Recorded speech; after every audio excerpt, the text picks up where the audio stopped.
সেটা তো আছে। চমৎকার একটি গল্প নিয়ে আজকে হাজির হচ্ছে সেতু, সত্যজিৎ রায়, যার নাম হচ্ছে বঙ্কুবাবুর বন্ধু। আপনারা শুনতে থাকুন বঙ্কুবাবুর বন্ধু। এবং গল্পের প্রথম অংশটুকু শুনবো, তারপরে ফিরে এসে বাকিটা শুনবো। সঙ্গে থাকবেন।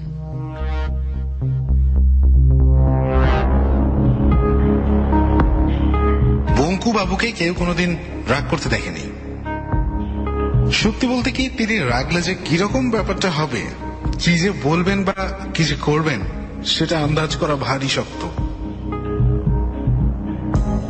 অথচ রাগবার যে কারণ ঘটে না তা মোটেই নয়।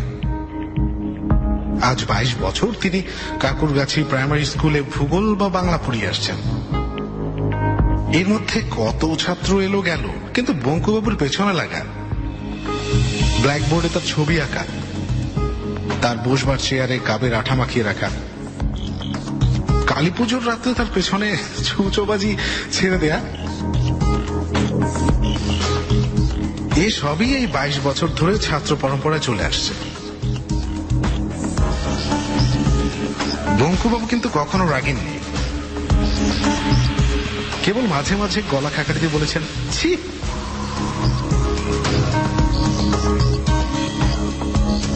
এর একটা কারণ অবশ্য এই, তিনি যদি রাগটাগ করে মাস্টার ছেড়ে দেন, তো তার মতো গরিব লোকের পক্ষে এই বয়সে আর একটা মাস্টারি বা চাকরি খুঁজে পাওয়া খুবই শক্ত হবে। আর একটা কারণ হলো, ক্লাস ভর্তি দুষ্ট ছেলের মধ্যে দু একটা ভালো ছাত্র প্রতিবারেই থাকে। বঙ্কুবাবু তাদের সঙ্গে ভাব করে তাদের পড়িয়ে এত আনন্দ পান যে তাতেই তার মাস্টারি সার্থক হয়ে যায়। এইসব ছাত্রদের তিনি কখনো কখনো নিজের বাড়িতে নিয়ে আসেন। তারপর বাটি করে মুরগি খেতে দিয়ে গল্প ছলে দেশি বিদেশি আশ্চর্য সব ঘটনা শোনান। আফ্রিকার গল্প, মেরু আবিষ্কারের গল্প, ব্রাজিলের মানুষ খেকো মাছের গল্প,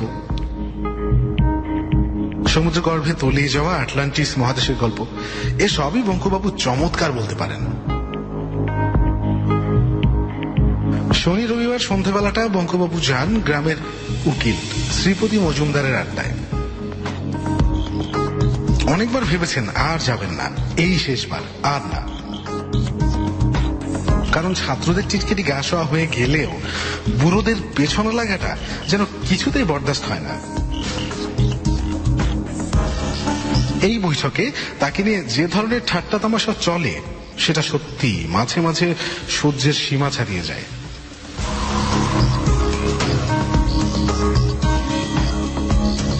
এই তো সেদিন 2 মাসও হয়নি, ভূতের কথা উঠছিল। বঙ্কুবাবু সচরাচর মুখ খোলেন না। সেদিন কি জানি হলো, হঠাৎ বলে ফেললেন যে তার ভূতের ভয় নেই।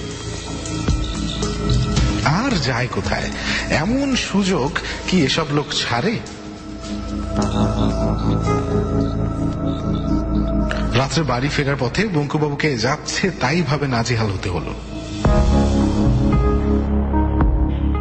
মৃত্যুদের তেঁতুল গাছটার তলায় কে এক লিকলিকে লম্বা লোক ভুষো টুসো মেখে অন্ধকারে তার পিঠের উপর পড়লো ঝাঁপিয়ে। এই আড্ডারই কারো চক্রান্ত আর কি। ভয় অবশ্য পাননি বঙ্কুবাবু, তবে চোট লেগেছিল বেশ। 3 দিন ঘাড়ে ব্যথা ছিল। আর সবচেয়ে যেটা বিশ্রী, তার নতুন পাঞ্জাবিটা কালি টালি লেগে ছিঁড়ে টিরে একেবারে একাকার হয়ে গিয়েছিল। ঠাট্টার কি রকম রে বাপু। এছাড়া ছোটখাটো পিছনে লাগার ব্যাপার তো লেগেই থাকে। এই যেমন ছাতাটা জুতোটা লুকিয়ে রাখা, পানে আসল মশলার বদলে মাটির মশলা দেওয়া, জোর করে ধরে বেঁধে গান গাওয়ানো, আরো এমন অনেক কিছু। কিন্তু তাও আড্ডায় আসতে হয়, না হলে শ্রীপতিবাবু কি ভাববেন। একে তো তিনি গায়ের গণ্যমান্য লোক, দিনকে রাত করতে পারেন এমন ক্ষমতা তার, তার উপরে আবার তার বঙ্কুবাবু না হলে চলেই না।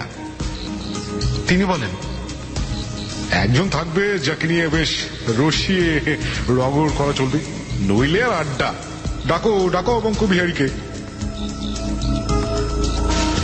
আজকে আড্ডার সুর ছিল উচ্চগ্রামের, অর্থাৎ স্যাটেলাইট নিয়ে কথা হচ্ছিল।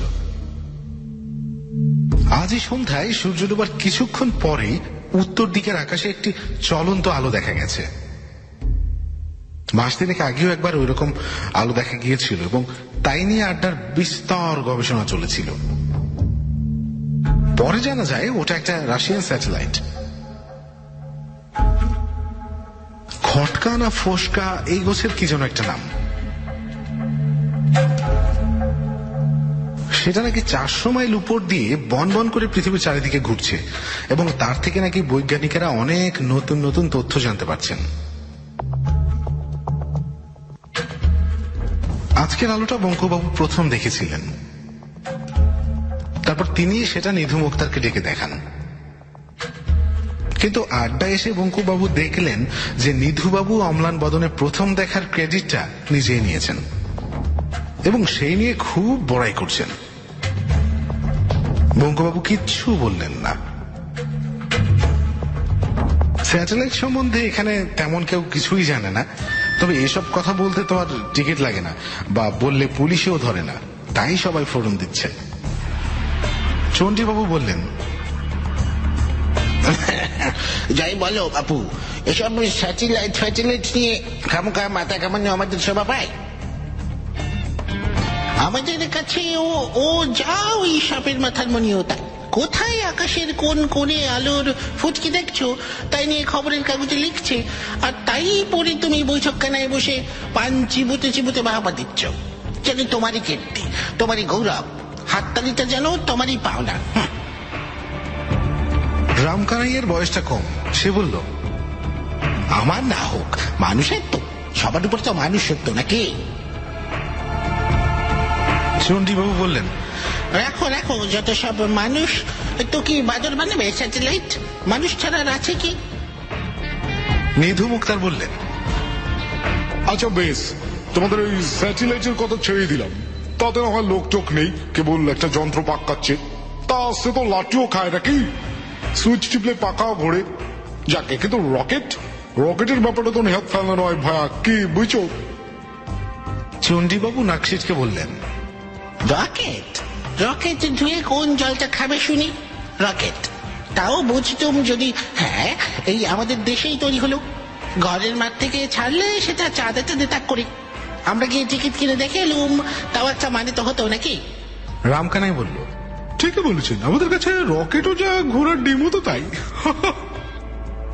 ভৈরব চক্রবর্তী বললেন, ধরো যদি অন্য গ্রহ থেকে একটা কিছু পৃথিবীতে এলেই বা কি, তুমি আমি তো সেটাকে দেখতে পাবো না। আড্ডার সবাই চায়ের পেয়ালায় মুখ দিলেন। এরপর তো আর কথা চলে না। এই অবসরে বঙ্কুবাবু খুব করে একটু কেশে নিয়ে মৃদুস্বরে বললেন, ধরুন যদি এইখানে আসে। নিধুবাবু অবাক হবার ভান করে বললেন, বেকা আবার কি বলছে এসব? কে আসবে এখানে? কোত্থেকে আসবে? বঙ্কুবাবু আবার মৃদুস্বরে বললেন, অন্য গ্রহ থেকে কোনো লোকটোক। ভৈরব চক্রবর্তী তার অভ্যাস মতো বঙ্কুবাবুর পিঠে একটা অভদ্র চাপড় মেরে দাঁত বার করে বললেন, বাহ বঙ্কু বিহারী, বাহ, অন্য গ্রহ থেকে লোক আসবে এখানে, এই গন্ডগ্রামে। লন্ডন নয়, মস্কো নয়, নিউ ইয়র্ক নয়, মায় কলকাতাও নয়, একেবারে এই কাকুর গাছে। তোমার শক্ত কম নয় হে বাপু। বঙ্কুবাবু চুপ করে গেলেন, কিন্তু তার মন বলতে লাগলো সেটা আর এমন কি অসম্ভব। বাইরে থেকে যারা আসবে তাদের তো পৃথিবীতে আসা নিয়ে কথা, অত যদি হিসেব করে নাই আসে। কাকুর গাছিতে না আসা যেমন সম্ভব, আসাও তো ঠিক তেমনই সম্ভব। শ্রীপতিবাবু এতক্ষণ কিচ্ছু বলেননি। এবার তিনি নড়ে চড়ে বসতেই সকলে তার মুখের দিকে চাইল। তিনি চায়ের পেয়ালাটা নামিয়ে রেখে বিজ্ঞের মতো ভারী গলায় বললেন, দেখো, বাইরের গ্রহ থেকে যদি লোক আসে, তবে এটা জেনে রেখো যে তারা এই পোড়া দেশে আসবে না। তাদের তো খেয়ে দেয়ে কাজ নেই, আর অত বোকা তো তারা নয়। আমার বিশ্বাস তারা সাহেব, এবং এসে নামবে ওই সাহেবদের দেশে পশ্চিমে, বুঝেছো? এ কথায় এক বঙ্কুবাবু ছাড়া সকলেই এক বাক্যে সায় দিলেন। চণ্ডীবাবু নিধু মুক্তারের কোমরে খোঁচা মেরে ইশারায় বঙ্কুবাবুকে দেখিয়ে ন্যাকা ন্যাকা গলায় বললেন, আমার কিন্তু বাবা মনে হয় যে বঙ্কু ঠিকই বলেছে। বঙ্কু বিহারীর মতো লোক যেখানে আছে সেখানে আসাই তো তাদের পক্ষে স্বাভাবিক। কি বলো নিধু? ধরো যদি একটা স্পেসিমেন নিয়ে যেতে হয়, তাহলে বঙ্কুর মতো দ্বিতীয় মানুষ কোথায় পাচ্ছে শুনি? নিধু মুক্তা সায় দিয়ে বললেন, ঠিক ঠিক, বুদ্ধি বলো আর চেহারা বলো, যাই বলো, বেকা একেবারে আইডিয়াল, বুঝছো? রামকানাই বলল, একেবারে জাদুঘরে কিংবা চিড়িয়াখানা রাখার মতো। বঙ্কুবাবু মনে মনে বললেন, স্পেসিমেন যদি বলতে হয় তো এরাই বা কম কি? ওই তো শ্রীপতি বাবু, উটের মতো থুতনি, আর ওই যে ভৈরব চকুত্তি, কচ্ছপের মতো চোখ, ওই নিধু মুক্তার ছুঁচো, রামকানাই ছাগল, আর চণ্ডীবাবু চামচিকে। চিড়িয়াখানা যদি রাখতে হয় তো বঙ্কুবাবুর চোখে জল এলো। তিনি উঠে পড়লেন। আজ অন্তত আড্ডাটা ভালো লাগবে এটাই ভেবেছিলেন, হলো না। মনটা ভারী হয়ে গেছে, আর থাকা চলে না। সে কি, উঠলে নাকি? শ্রীপতি বাবু যেন ব্যস্ত হয়ে পড়লেন। হ্যাঁ, রাত হলো। কই রাত? কাল তো ছুটি, বসো, চা খাও। না, আজ আসি, পরীক্ষার খাতা আছে কিছু। রামকানাই বাবু বললেন, দেখবেন বঙ্কুদা, আজ আবার অমাবস্যা, মঙ্গলবার, মানুষ কিন্তু ভূতেরও বাড়া। বঙ্কুবাবু আলোটা দেখতে পেলেন পঞ্চা ঘোষের বাঁশবাগানের মাঝ বরাবর এসে। তার নিজের হাতে আলো ছিল না, শীতকাল, তাই সাপেরও ভয় নেই। তাছাড়া পথও খুব ভালোভাবেই চেনা। এ পথে এমনিতে খুব কেউ একটা আসে না, কিন্তু বঙ্কুবাবুর শর্টকাট হয় বলেই তিনি এই পথে যান।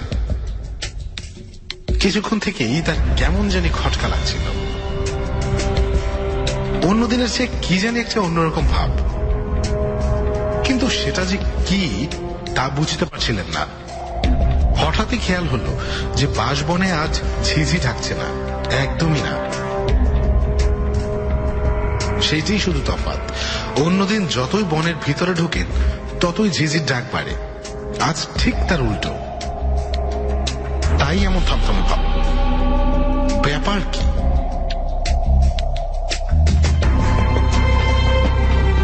ঝিঝিগুলো সব ঘুমোচ্ছে নাকি?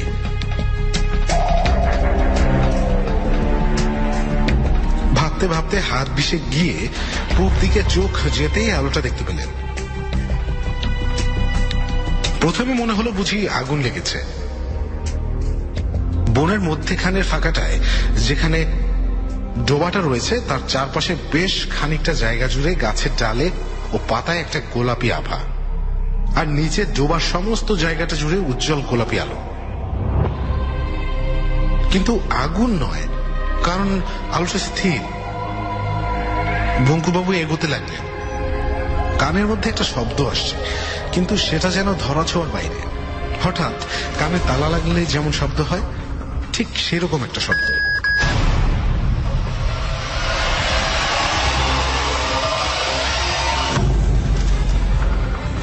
বঙ্কুবাবুর গা একটু ছমছম করে থাকলেও একটা অদম্য কৌতূহল বসে তিনি এগিয়ে চললেন।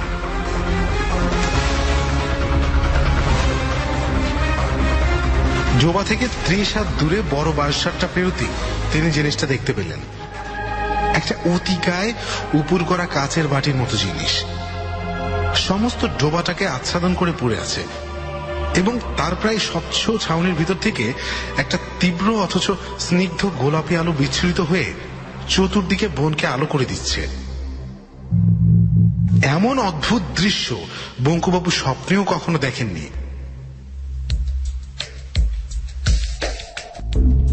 অবাক বিস্ময়ে কিছুক্ষণ চেয়ে থেকে বঙ্কুবাবু লক্ষ্য করলেন যে জিনিসটা স্থির হলেও যেন নির্জীব নয়। অল্প অল্প স্পন্দনের আভাস পাওয়া যাচ্ছে। নিঃশ্বাস প্রশ্বাসে মানুষের বুক যেমন ওঠে নামে, কাছের ঢিবিটা তেমনই উঠছে নামছে। বঙ্কুবাবু ভালো করে দেখার জন্য হাত চারেক এগিয়ে যেতেই হঠাৎ যেন তার শরীরে বিদ্যুৎ প্রবাহ খেলে গেল। আর তারপর মুহূর্তেই তিনি অনুভব করলেন যে তার হাত পা যেন কোনো অদৃশ্য বন্ধনে বেঁধে ফেলা হয়েছে। তার শরীরে আর শক্তি নেই, তিনি না পারেন এগোতে, না পারেন পিছুতে। কিছুক্ষণ এইভাবে আড়ষ্ট হয়ে দাঁড়িয়ে থেকে বঙ্কুবাবু দেখলেন যে জিনিসটার স্পন্দন আস্তে আস্তে থেমে গেল, আর সঙ্গে সঙ্গে মিলিয়ে গেল সেই অদ্ভুত কানে তালা লাগা শব্দটা। দ্বিতীয় পর্ব।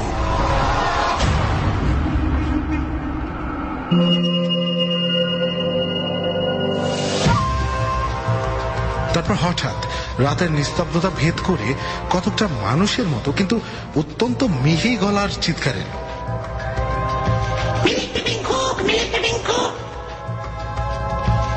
বঙ্কুবাবু চমকে গিয়ে এ আবার কি ভাষা রে বাবা, আর যেই বলছে সেই বা কোথায়? দ্বিতীয় চিৎকার শুনে বঙ্কুবাবুর বুকটা ধড়াস করে উঠল। এই যে ইংরেজি, হয়তো তাকেই জিজ্ঞেস করা হচ্ছে প্রশ্নটা। বঙ্কুবাবু ঢোক গিলে বলে উঠলেন, I am Bankubihari Datta sir, Bankubihari Datta. প্রশ্ন এলো,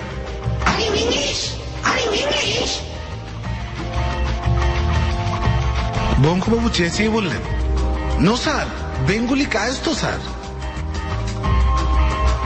একটুক্ষণ চুপচাপের পর পরিষ্কার উচ্চারণে কথা এলো, নমস্কার।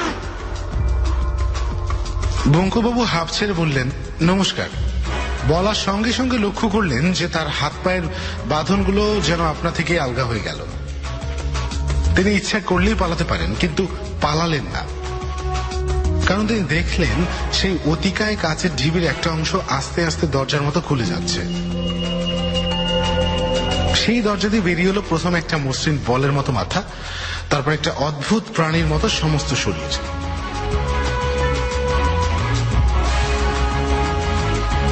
লিকলিকে শরীরের মাথা বাদে সমস্তটাই একটা চকচকে গোলাপি পোশাকে ঢাকা। মুখের মধ্যে কান ও নাকের জায়গা দুটো করে এবং ঠোঁটের জায়গায় একটা ফুটো। লম্বা চুলের লেশমাত্র নেই। হলদে গোলগাল চোখ দুটো এমনই উজ্জ্বল যে দেখলে মনে হয় আলো জ্বলছে। লোকটা আস্তে আস্তে বঙ্কুবাবুর দিকে এগিয়ে এসে তার 3 হাত দূর থেকে তাকে এক দৃষ্টে দেখতে লাগলো। বঙ্কুবাবুর হাত দুটো আপনা থেকে জোর হয়ে গেল। প্রায় 1 মিনিট দেখার পর লোকটা সেই রকম বাঁশির মতো মিহি গলায় বলল, তুমি মানুষ? বঙ্কুবাবু বললেন, হুম। লোকটা বলল, এটা কি পৃথিবী? বঙ্কুবাবু বললেন, হুম। ঠিক ধরেছি, যন্ত্রপাতিগুলো গোলমাল করছে। যাবার কথা ছিল প্লুটোয়, একটা সন্দেহ ছিল মনে, তাই তোমাকে প্রথমে প্লুটোর ভাষায় প্রশ্ন করলাম। যখন দেখলাম তুমি উত্তর না দিলে, তখন বুঝতে পারলাম যে পৃথিবীতেই এসে পড়েছি। দণ্ডশ্রম হলো, ছি ছি ছি, এত দূরে এসে। আরেকবার এরকম হয়েছিল, বোধ যেতে বৃহস্পতি গিয়ে পড়ছিলাম। একদিনের তফাৎ আর কি।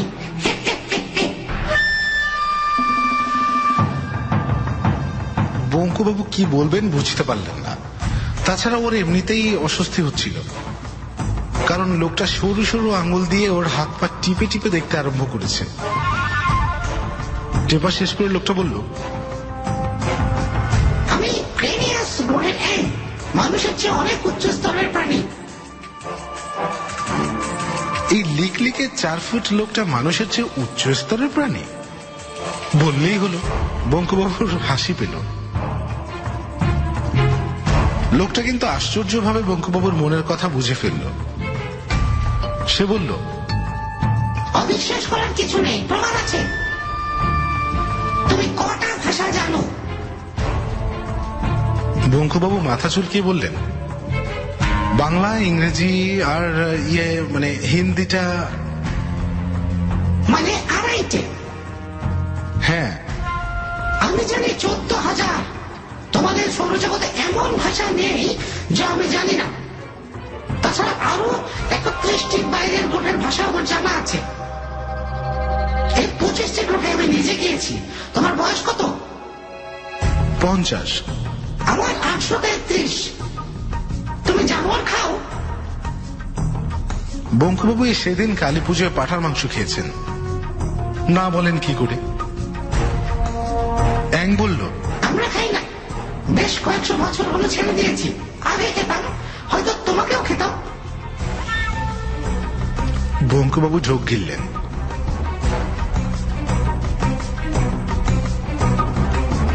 এই জিনিসটা দেখছো? অ্যাং একটা নুড়ি পাথরের মতো ছোট্ট জিনিস বঙ্কুবাবুর হাতে দিল।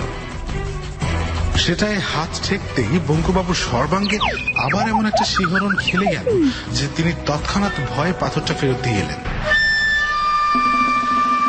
অ্যাং হেসে বলল, এটা আমার হাতে ছিল বলে তুমি তখন এগোতে পারোনি। কেউ পারে না। শত্রুকে জখম না করে অক্ষম করার মতো এমন জিনিস আর নেই।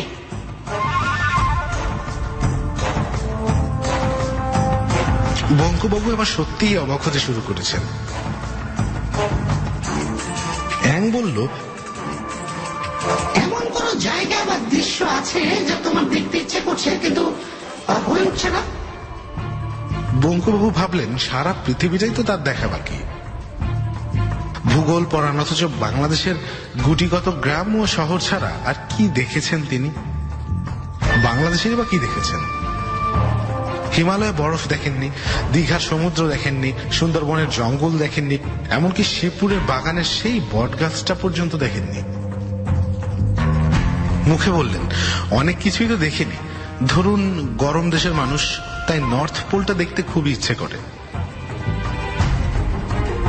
অ্যাং একটা ছোট্ট কাঁচ লাগানো নল বার করে বঙ্কুবাবুর মুখের সামনে ধরে বলল, এই যে চোখ লাগাও। চোখ লাগাতেই বঙ্কুবাবুর গায়ে কাঁটা দিয়ে উঠল। এও কি সম্ভব? তার চোখের সামনে ধুধু করছে অন্তহীন বরফের মরুভূমি। তার মাঝে মাঝে মাথা উঁচিয়ে আছে পাহাড়ের মতো এক একটা বরফের চাই। উপরে গাঢ় নীল আকাশে রামধনুর রঙে রঙিন বিচিত্র নকশা সব ক্ষণে ক্ষণে রূপ পাল্টাচ্ছে। অরোরা বোরিয়ালিস, ওটা কি? ইগলু? ওই পোলার বেয়ারের শাড়ি? ওই পেঙ্গুইনের দল? ওটা কোন বিভৎস জানোয়ার? ভালো করে দেখে বঙ্কু চিনলেন সিন্ধু ঘটক। একটা নয়, দুটো প্রচন্ড লড়াই চলছে। মূলর মতো জোড়া দাঁত বের করে একটা আরেকটার গায়ে বসিয়ে দিল। শুভ্র বরফের গায়ে লাল রক্তের স্রোত।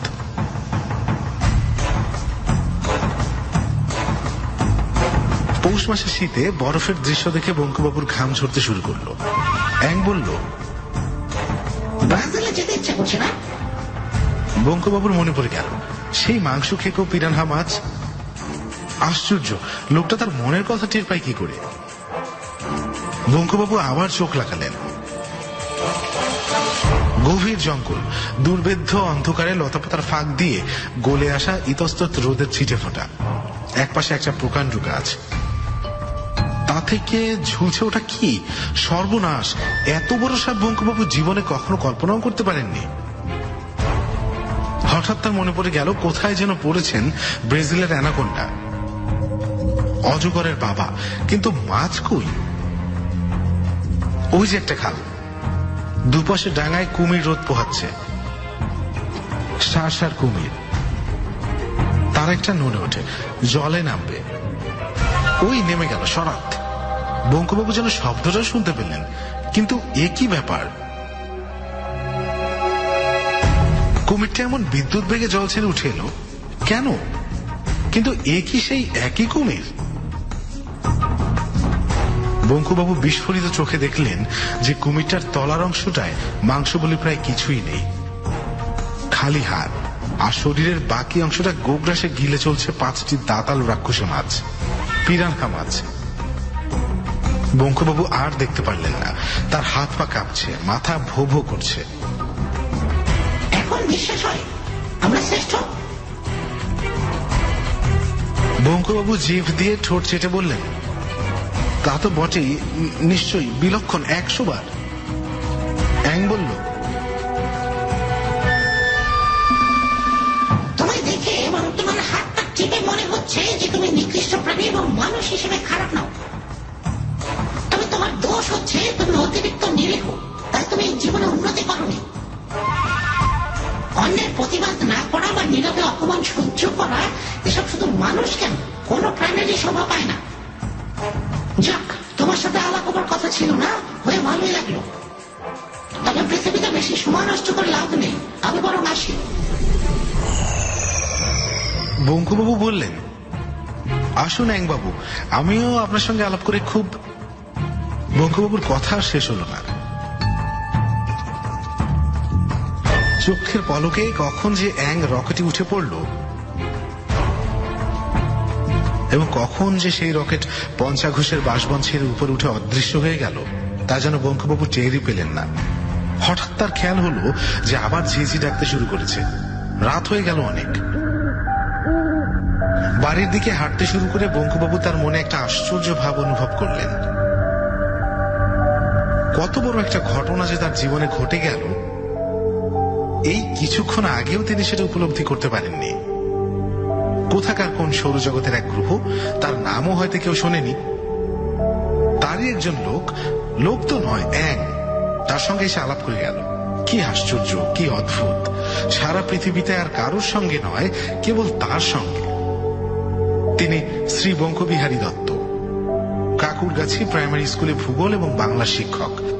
আজ এই এখন থেকে অন্তত একটা অভিজ্ঞতায় তিনি সারা পৃথিবীতে এক ও অদ্বিতীয়। পরদিন রবিবার, শ্রীপতিবাবুর বাড়িতে জোর আড্ডা। কালকের আলোর খবর আজ কাগজে বেরিয়েছে, তবে নেহায়েতই নগণ্যের পর্যায়ে। বাংলাদেশের মাত্র 2-1টা জায়গা থেকে আলোটা দেখতে পাবার খবর এসছে, তাই সেটাকে ফ্লাইং সসার বা উড়ন্ত পিরিচের মতো গুজবের মধ্যে ফেলে দেওয়া হয়েছে। আজ পঞ্চাঘোষ আড্ডা এসেছেন। তার 40 বিঘের বাঁশবনের মধ্যে যে ডোবাটা আছে, তার চারপাশে 10টা বাঁশঝাড় নাকি রাতারাতি একেবারে ন্যাড়া হয়ে গেছে। শীতকালে বাঁশের শুকনো পাতা ঝরে বটে, কিন্তু এইভাবে হঠাৎ ন্যাড়া হয়ে যাওয়াটা খুবই অস্বাভাবিক। এই বিষয়ে কথা হচ্ছিল, এমন সময় ভৈরব চক্রবর্তী হঠাৎ বলে উঠলেন, আজ বঙ্কুর দেরি কেন? তাই তো এতক্ষণ কারোরই খেয়াল হয়নি। নিধু মুক্তার বললেন, ব্যাগা কি আর সহজে মুখ হবে? কাল মুখ খুলতে গিয়ে যা দাবড়ানা খেয়েছে। শ্রীপতিবাবু ব্যস্ত হয়ে বললেন, তা বললে চলবে কেন? বঙ্কুকে যে চাই। রামকানাই, তুমি একবার যাও তো, দেখি ধরে নিয়ে আসতে পারো কিনা ওকে। রামকানাই চাটা খেয়ে এই যাচ্ছি বলে সবে পেয়ালায় চুমুক দিতে গেছে, এমন সময় বঙ্কুবাবু এসে ঘরে ঢুকলেন। বললে অবশ্য কিছুই বলা হলো না। একটা ছোটখাটো বৈশাখী ঝড় যেন একটা বেটে খাটো মানুষের বেশে প্রবেশ করে সবাইকে থমথমিয়ে দিল। তারপরে ঝড়ের খেলা। প্রথমে পুরো 1 মিনিট ধরে বঙ্কুবাবু অট্ট হাসি হাসলেন, যে হাসি এর আগে কেউ কোনোদিন শোনেনি, তিনি নিজেও শোনেননি।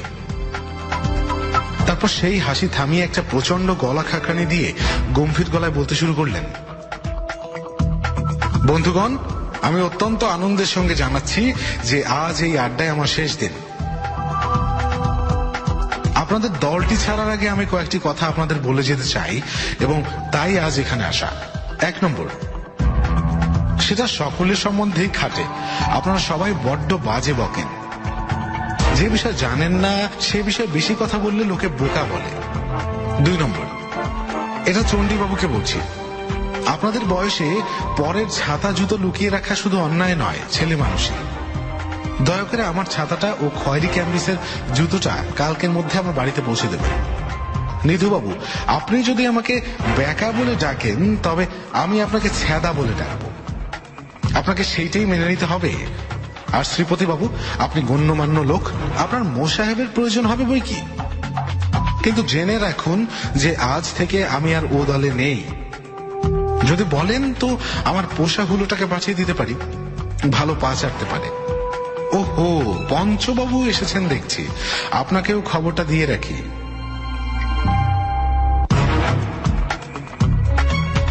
কাল রাত্রে ক্রেনিয়াস গ্রহ থেকে একটি অ্যাং এসে আপনার বাঁশবাগানের ডোবাটির মধ্যে নেমেছিল। আমার সঙ্গে তার আলাপ হয়েছে। লোকটি থুড়ি, অ্যাংটি ভারী ভালো।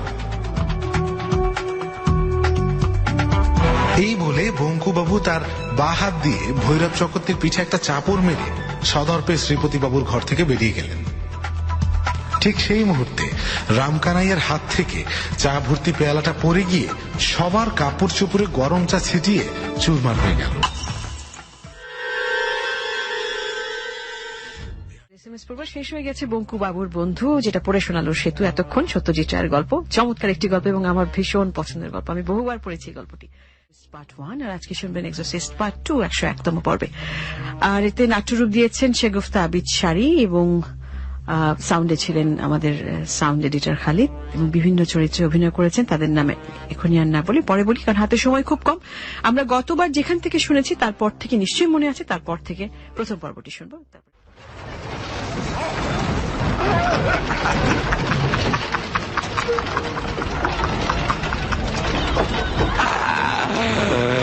Miau, no cohese. Miau, no cohese. Miau, no cohese. Hello.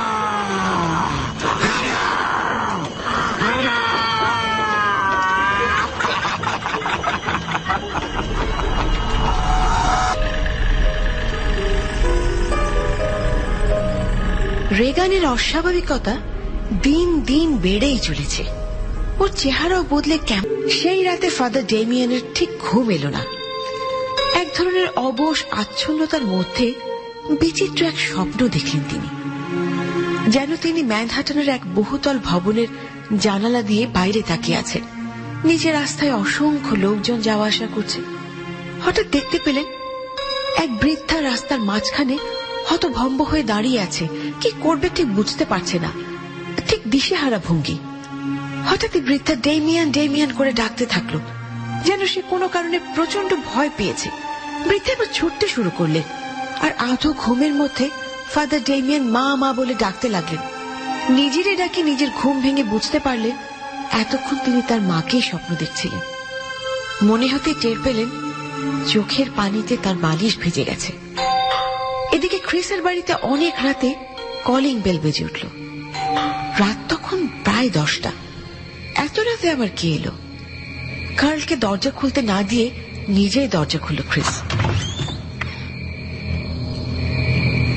Hello Mrs McNeil, আমি খুবই দুঃখিত অসময় বিরক্ত করবার জন্য।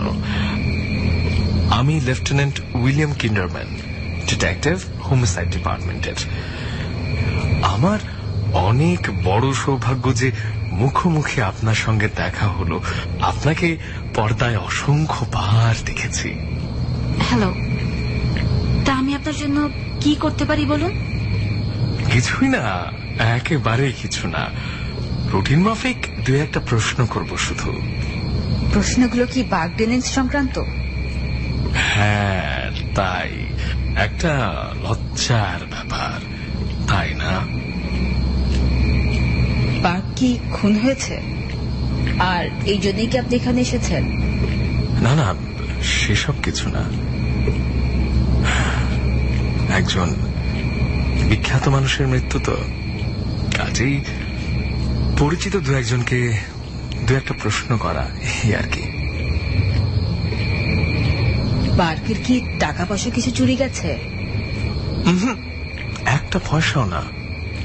অবশ্য আজকাল এমন একটা ব্যাপার দাঁড়িয়েছে, খুন করতে কোনো মোটিভ লাগে না।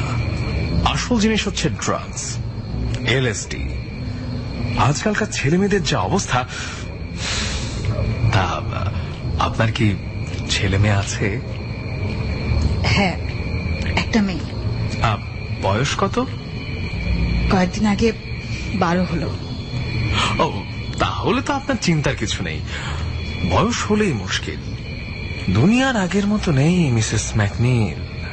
মহাপ্রলয়ের হাহার বেশি বাকি নেই। জানেন মিসেস ম্যাকনিল, আমি আপনার দ্য এঞ্জেল ছবিটা কতবার দেখেছি? কম করে হলেও 6 বার।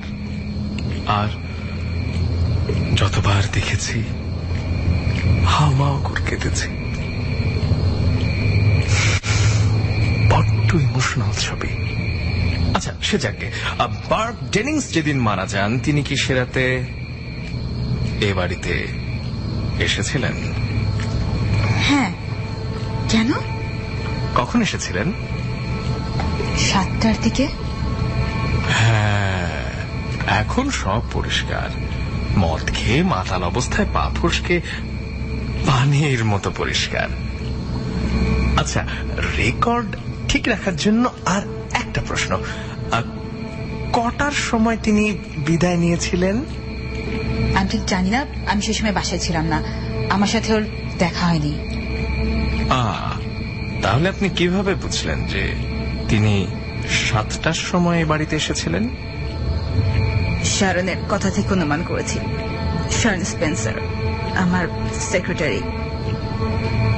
বার্ব যখন এসেছিল তখন ও বাড়িতেই ছিল। শারনকে বসিয়ে রেখে ওষুধ কিনতে বাইরে গিয়েছিল। তাহলে মিস্টার ডেনিংস যখন বাড়িতে ছিলেন তখন বাড়িতে আর কে কে ছিলেন? আর কেউ বাড়িতে ছিল না, আমার মেয়ে রেগান শুধু বাড়িতে ছিল। আপনার বাড়িতে কাজের লোকজন নেই? আছে, উইলি আর কার্ল। ওরা স্বামী স্ত্রী। ওরা তখন বাড়িতে ছিল না। সেদিন আমি ওদের ছুটি দিয়েছিলাম। সেদিনই ছুটি দিয়েছিলেন না প্রায় দেন? প্রায় দেই। তাহলে দেখা যাচ্ছে যে আপনার মেয়ে বলতে পারবে যে বার কখন এখান থেকে বিদায় নেন, তাই না? না, ও বলতে পারবে না। ও অসুস্থ, ওকে ঘুমের ওষুধ দিয়ে ঘুম পাড়িয়ে রাখা হয়েছে। ও, সরি টু নো দ্যাট। তার কি অসুখ জানতে পারি? না, আমরা নিজেরাই এখনো জানি না। মিসেস ম্যাকনিল, আমি কার্লকে কয়েকটা প্রশ্ন করতে চাই। কার্লকে? আচ্ছা, আমি ওকে রেখে দিচ্ছি।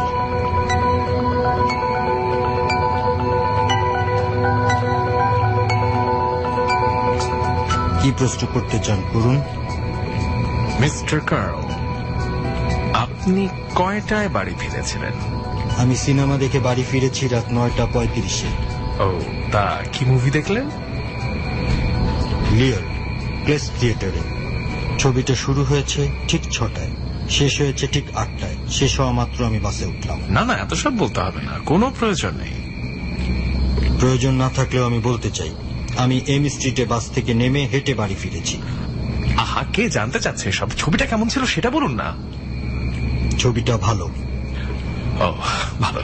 তা আপনার স্ত্রী, তিনিও কি আপনার সঙ্গেই ছিলেন? না, সে অন্য ছবি দেখেছে।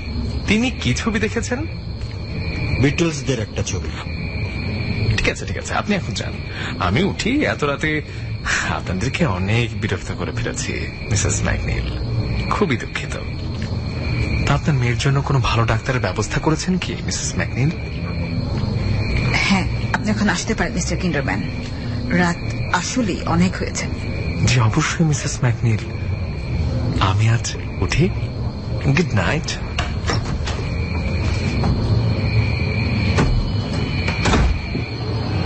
ক্রিসদের বাড়ি থেকে বেরিয়ে কিন্ডারম্যান চিন্তিত মুখে গাড়ির দিকে এগোলো। কার্লের আচরণ আর কথাবার্তা সন্দেহজনক লাগছে তার কাছে। গাড়ির ড্রাইভারকে কিন্ডারম্যান বলল মর্গে নিয়ে যেতে। মর্গের 32 নম্বর লকারে বার্ব ডেনিংসের লাশ রাখা আছে, সেটা আরেকবার দেখা প্রয়োজন।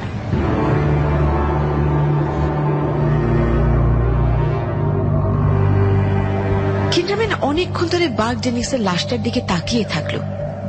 আগেও সে 2-1 বার দেখেছে, দুবারই তার ভ্রু কুঁচকে গেছে। বার্ব ডেনিংসের মাথাটা এমন ভাবে ঘোরানো যেন কেউ মুচড়ে সেটাকে ঘুরিয়ে তাকে মেরেছে। কুৎসিত ব্যাপার। কিন্ডারম্যান মনে মনে বলেই ফেলল, পুলিশের চাকরির মতো খারাপ চাকরি আর নেই।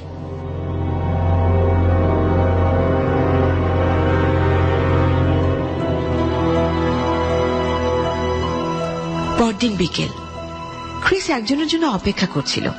অফিস ছুটির সময় সবাই ঘরে ফিরছে, রাস্তাঘাটে প্রচুর ভিড়। ক্রিস এমন ভাবভঙ্গি করছে যাতে কেউ বুঝতে না পারে যে সে কারোর জন্য অপেক্ষা করছে। নতুন একটা পরচুলা আনিয়েছে সেদিন, সেটা পরেই আজ এসেছে। তা না হলে এত ভিড়ের মধ্যে এতক্ষণে কেউ না কেউ দেখে ওকে চিনেই ফেলত। একজনকে এগিয়ে আসতে দেখা গেল তার দিকে। এই কি সেই লোকটার পরনে আধময়লা খাকি প্যান্ট, গায়ে নীল রঙের সোয়েটার। সে ক্রিসের দিকে বারবার তাকাচ্ছে। যে জায়গাটা ক্রিস দাঁড়িয়ে আছে তা একটা নদীর পার এবং অপেক্ষাকৃত নির্জন, কিন্তু লোকটা এত দ্রুত পায়ে এগিয়ে আসছে যে ক্রিসের সন্দেহ হলো তার মতলব ভালো নাও হতে পারে। হ্যালো, আপনি কি মিসেস ম্যাকনিল? আমি ফাদার ডেমিয়ান কারাস। মিসেস মেরিজো আপনার কথা আমাকে বলেছিলেন। আমাকে এভাবে ছুটে আসতে দেখে ভয় পেয়েছিলেন নাকি? ও না ফাদার, আসলে আমার কোনো ধারণাই ছিল না যে কোনো ফাদারকে আমি এই বেশি দেখতে পাবো। আমি প্রথমে বুঝতেই পারিনি যে আপনি ফাদার ডেমিয়ান। আমি আসলে ইচ্ছে করেই পাদ্রির পোশাকটা পরে আসিনি। যাই হোক, মিসেস ম্যাকনিল, হঠাৎ কি এমন দরকার পড়লো বলেন তো যে আমাকে এইভাবে ডেকে পাঠালেন, যা আবার খুবই গোপনীয়? শুনলাম আপনি একজন নামকরা সাইকোলজিস্ট। জি হ্যাঁ, ঠিকই শুনেছেন, তবে নাম করা কিনা জানি না। ফাদার, আমি শুনেছি ফাদারদের কাছে কেউ কোনো গোপন কথা বললে তারা সেটা গোপন রাখেন। আমি যদি আপনাকে খুব গোপন কিছু বলি তবে আপনি কি সেটা গোপন রাখবেন? অবশ্যই রাখবো। কি বলতে চান বলুন। কার উপর যদি শয়তান ভর করে তাহলে সেটা কি করে দূর করতে হয় আপনি জানেন? আমি আপনার কথা ঠিক বুঝলাম না। ধরুন কার উপর শয়তান ভর করেছে। মিসেস ম্যাকনিল, এসব আজকাল হয় না। হয় না? কখন থেকে হয় না? যখন থেকে আমরা জানতে পারলাম মানসিক অসুখ বলে একটা জিনিস আছে। আজকাল অনেক ফাদারই শয়তানের অস্তিত্বে বিশ্বাসই করে না। শয়তানে পাওয়া বা পিশাচে পাওয়া এসব তো অনেক দূরের কথা। আপনি কি সত্যি সত্যি একজন পাদ্রী? বাইবেলও তো মানুষের উপর শয়তানের ভর করার অনেক কাহিনী আছে। যীশু খ্রিস্ট নিজে সেসব শয়তান তাড়িয়েছেন। মিসেস ম্যাকনিল, ওদের আসলে সিজোফ্রেনিয়া ছিল। ওগুলো শয়তান বা পিশাচের কোনো ব্যাপার না। ফাদার, আমার একমাত্র মেয়ের উপর পিশাচ ভর করেছে। আপনি কি কোনোভাবে এটা তাড়ানোর ব্যবস্থা করতে পারেন? আপনি কি এক্সোরসিজমের কথা বলছেন? আপনি জানেন এতে ভালোর চেয়ে মন্দ হওয়ার সম্ভাবনাই বেশি। কেন মন্দ হবে কেন? আসলে এক্সোরসিজমের পুরো ব্যাপারটাই খুব সাজেস্টিভ, মনের উপর খুব বড় প্রভাব ফেলতে পারে। তাছাড়া গির্জার অনুমতিও লাগবে, আর সে অনুমতি সহজে পাওয়া যাবে না। প্রথমে ওরা নিশ্চিত হতে চাইবে যে ওর উপরে আসলেই পিশাচ ভর করেছে কিনা, আর সেটা অনেক সময় সাপেক্ষ ব্যাপার। আপনি কি এক্সারসাইজ করতে পারেন? হ্যাঁ পারি, সব ফাদারই পারে, তবুও গির্জার অনুমতি লাগবে, তাছাড়া হবে না। আপনি কি একবার আমার মেয়েটাকে দেখবেন? নিশ্চয়ই দেখব, একজন সাইকিয়াট্রিস্ট হিসেবে দেখব। ফাদার, আমি অনেক সাইকিয়াট্রিস্ট আর ডাক্তার দেখিয়েছি, এখন আমার একজন ফাদারের সাহায্য প্রয়োজন। Please father, please. আচ্ছা চলুন আপনার মেয়েকে দেখে আসি। ডেমিয়ান কারাস নিঃশব্দে হাঁটতে থাকলেন। ক্রিসের বাড়ির সামনে এসে হঠাৎ থমকে দাঁড়ালেন। একটা কিছু যেন অনুভব করলেন তিনি। তার সারা শরীর ঝিমঝিম করে উঠল। কি যেন একটা আছে এখানে। অস্বাভাবিক কিছু একটার অস্তিত্ব টের পেলেন তিনি, কিন্তু কি সেটা? এতক্ষণ ক্রিসের অস্থির কথাবার্তা শুনে তার মনে একটা প্রভাব পড়েছে, কিরকম একটা অনুভূতি হচ্ছে তার। নাকি ক্রিসের কথা অনুযায়ী সত্যি কোনো পিশাচ ভর করেছে রেগানের মধ্যে, নাকি সবকিছুই কোনো মানুষের কীর্তি? অথবা হতে পারে ফাদার কারাসের ধারণাই ঠিক, মানুষের মনস্তত্ত্ব পারে না এমন কোনো কাজ নেই। একটা মানুষ তার বিকৃত মানসিক অবস্থানের মাধ্যমে পুরো পৃথিবীটাকেও ধ্বংস করে দিতে পারে। রেগানের মনেও কি এমন কোন পরিস্থিতির সৃষ্টি হয়েছে যেটা ফাদার কারাসকে ডাকছে? সিঁড়ি দিয়ে রেগানের ঘরের দিকে উঠতে উঠতে যেন অপার্থিব কোনো কণ্ঠ শুনলেন কারাস। ভারী গম্ভীর গলা, ঘৃণা আর ক্রোধ মেশানো। ভ্রু আরো বেশি কুঁচকে গেল তার, কিন্তু তারপরেই হাসির শব্দ, হা হা শব্দে হাসি। একজন বৃদ্ধের ক্রূর হাসি, কি একটা যেন আছে।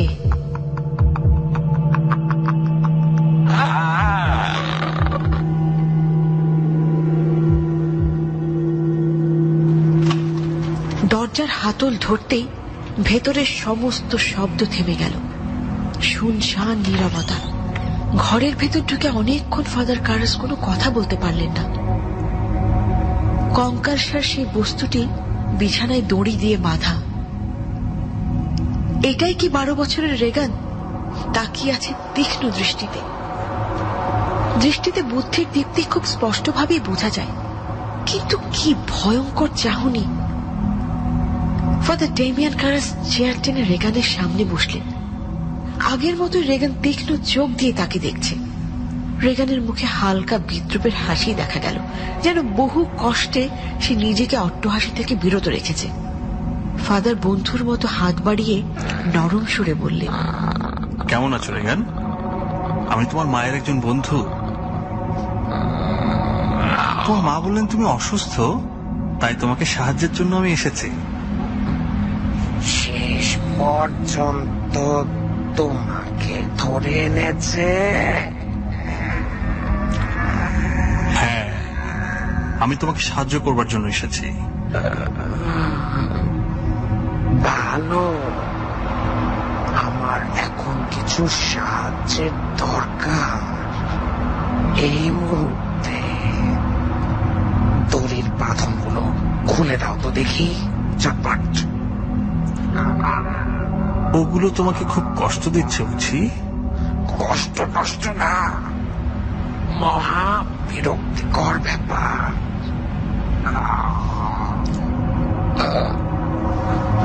কিন্তু বাঁধন খুললে তুমি নিজেকে ব্যথা দিতে পারো রেগান। আমি রেগান নই, আমি রেগান নই।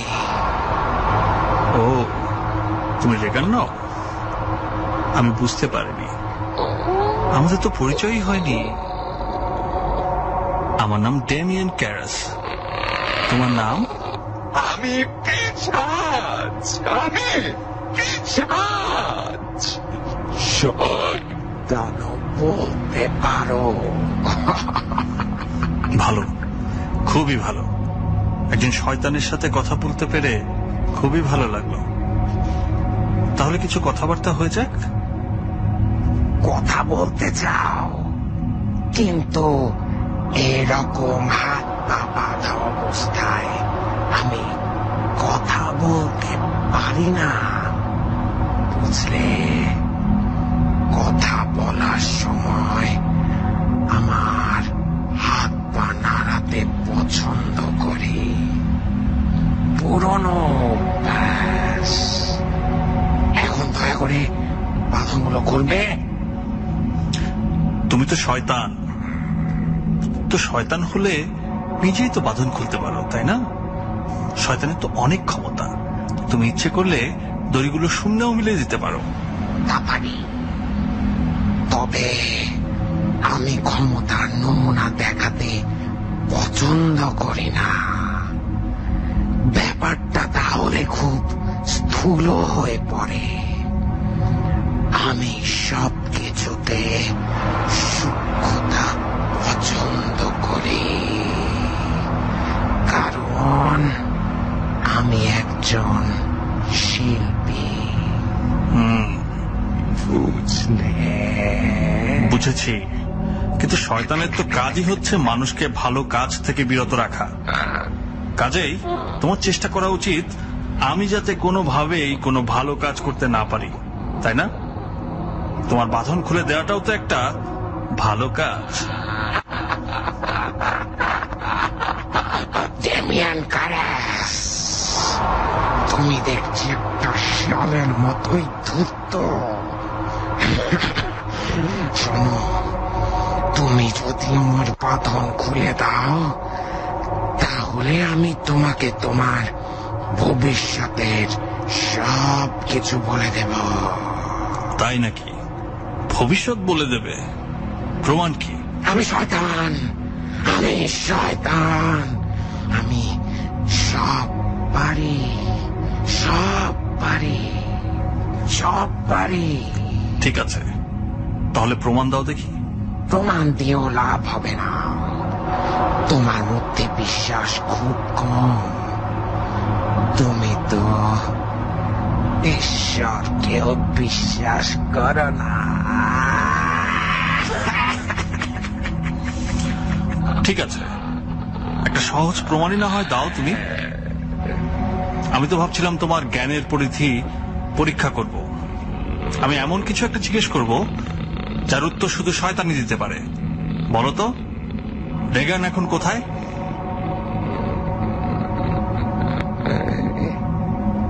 এখানেই আছে সে।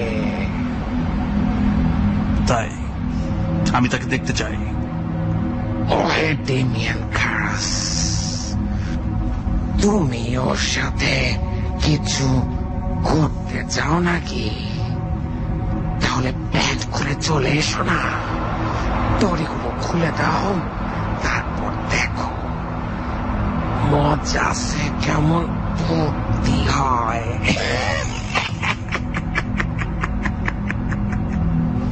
রেগানের সাথে কথা বলে কি হবে?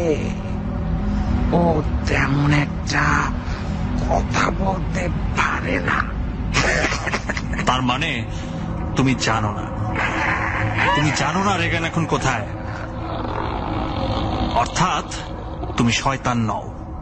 শোনো কারাস, তোমাকে আমি কোনো প্রমাণই দেব না, তোমাকে আমি কোনো প্রমাণই দেব না। বিশ্বাস আর অবিশ্বাস এই দুয়ের মাঝে আটকে রাখবো। ওই কুত্তিটার মধ্যেই আমরা এখন অনেকেই আছি। তোমার মাও আছে এখানে। তাই আমার মা যদি এখানে থেকে থাকেন, তবে তিনি তো আমার ডাকনাম জানেন। বলো তো আমার ডাকনাম কি? সেটা শুনতে হলে তো তোমাকে আমার কাছে আসতে হবে। কাছে এসো, এসো এসো। না, এখান থেকে বলো। না, আমি বেশ বেশ করে বলবো। আচ্ছা ঠিক আছে, এই যে আসলাম, এখন বলো।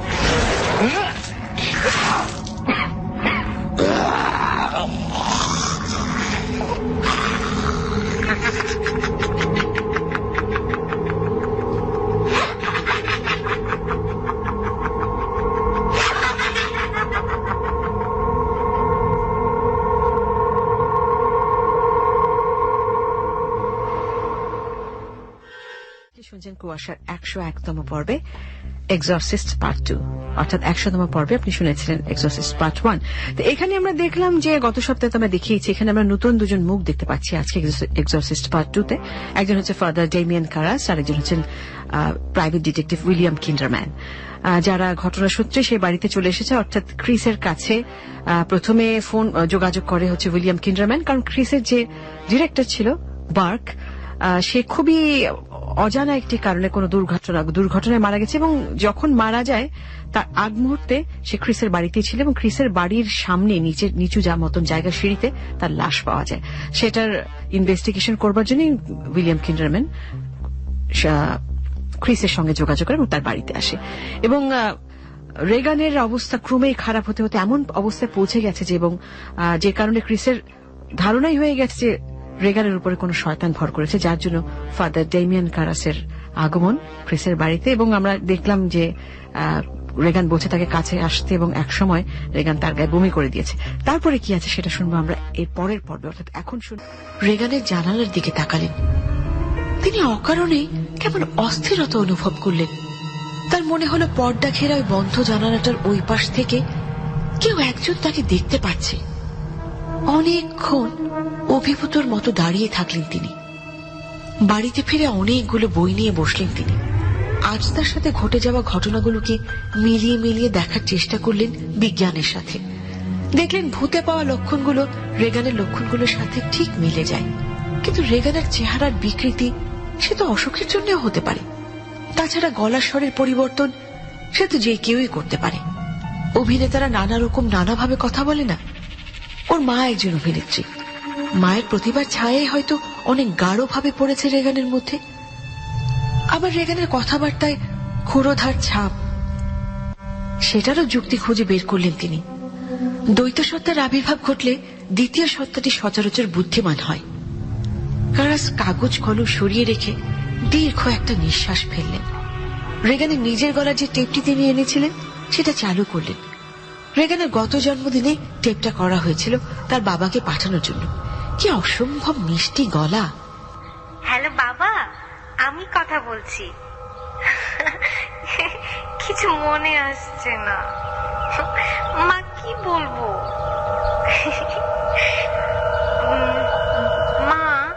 মা বাবাকে কি বলবো?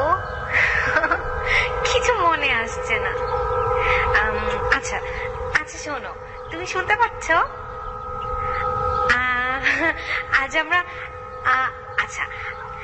আজ আমরা কোথায় গিয়েছিলাম জানো?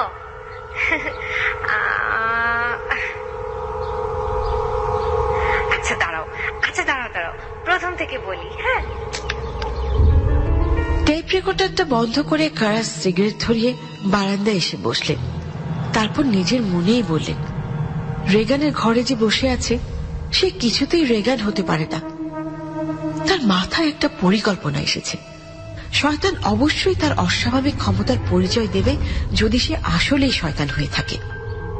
পরদিন সকালে আবার সে ক্রিসের বাড়িতে গিয়ে হাজির হল। ক্রিস রেগানের ঘরের সামনে সিঁড়িতে মাথা নিচু করে বসেছিল। এত ভোরে ফাদারকে দেখে সে খুবই অবাক হল। সেই সাথে ক্রিসের আচরণও খানিকটা অন্যরকম লাগছে। তিনি লক্ষ্য করলেন রেগানের ঘর থেকে কোনো সাড়া শব্দ আসছে না, অস্বাভাবিক নীরবতা। কারাস দরজা খুলে ভিতরে ঢুকলেন। তার পকেটে একটা ছোট্ট পানির বোতল, যে বোতলে ফাদাররা হোলি ওয়াটার রাখেন, আর আছে একটা টেপ রেকর্ডার। ঘরে ঢোকার আগেই সেটিকে অন করে দিল ফাদার। ঘরের ভেতরে তীব্র কটু গন্ধ, নিঃশ্বাসের দম বন্ধ হয়ে আসছে। ছুটে বেরিয়ে যেতে ইচ্ছে করছে, কিন্তু কারাস নিজের মধ্যে কোনো পরিবর্তন আনলেন না। তিনি তাকালেন বিছানার দিকে। সেই ক্রূর হাসির দেখা পেলেন আবার, চাপা ঘৃণা মাখানো হাসি। কেমন আছো ডেমিয়ান কারাস? ভালো, তুমি কেমন আছো? ভালো, খুব আনন্দে আছি। তোমাকে দেখে আজ খুব আনন্দ হচ্ছে। তা বেশ, পোশাক টোশাক জড়িয়ে এসেছ দেখছি।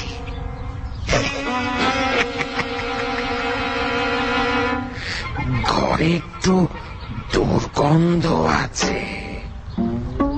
তোমার অসুবিধা হচ্ছে না তো?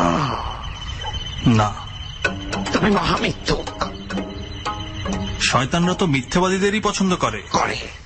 তবে আমি যে শয়তান সে খবর তুমি পেলে কিভাবে? কেন? তুমি কি শয়তান নও? মোটেও না। এত সৌভাগ্য কি আর আমার হতে পারে? তাহলে তুমি কে? আমাকে একটা খুদে শয়তানও বলতে পারো। ভালো কথা। ভূত তাড়ানোর জন্য আজকের দিনটা বেশ চমৎকার, তাই না? তাড়াতাড়ি করো ফাদার। যত তাড়াতাড়ি হয় ততই ভালো। কিন্তু তাহলে তো তোমাকে আরো দ্রুতই চলে যেতে হবে, তা জানো নিশ্চয়ই।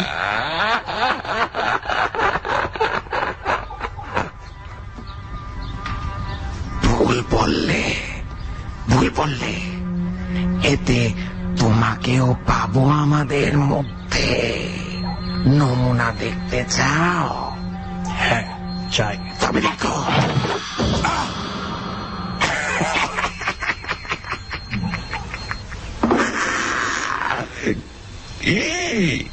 কেমন দেখলে? ভালো, বেশ ভালো। তোমার পরিচয় পেতে আরো ইচ্ছে করছে আমার। এবার বলো তো, তোমার নাম কি? নাম কিছু নেই। কেন? আমার ক্ষমতার সামান্য নমুনা দেখে তোমার মন ভরেনি? তাই আবার করতে পারো? পারি, কিন্তু করবো না। তোমাকে সব সময় খানিকটা সন্দেহের মধ্যে রাখা দরকার।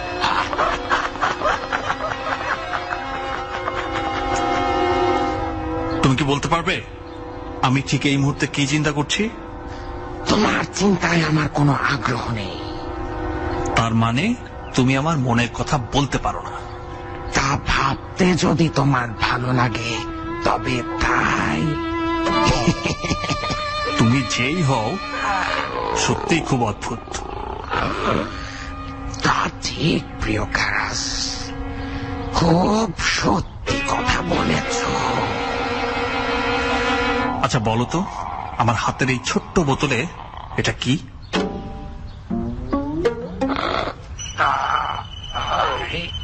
এটা কি? এটা হলি ওয়াটার।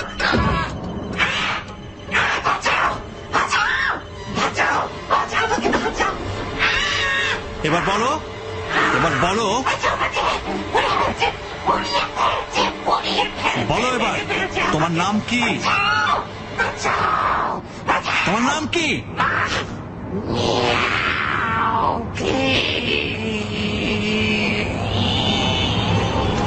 এটাই কি তোমার নাম? এটা আসলে হলি ওয়াটার ছিল না, এটা ছিল আমার বাড়ির ট্যাপের পানি। তুমি নিজের অজান্তেই প্রমাণ করে দিলে যে তুমি শয়তান নও।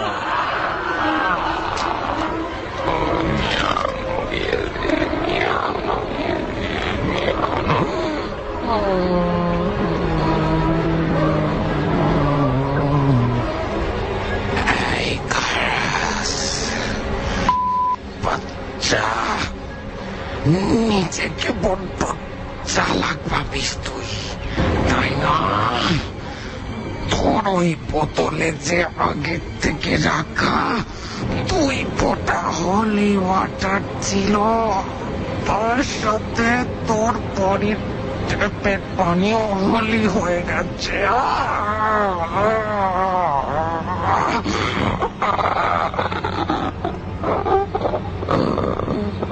ওই বোতলে তুই যদি শুয়ে পড়তিস তবে সেটাও হলি ওয়াটার হয়ে যেত। ধূর্ত সে।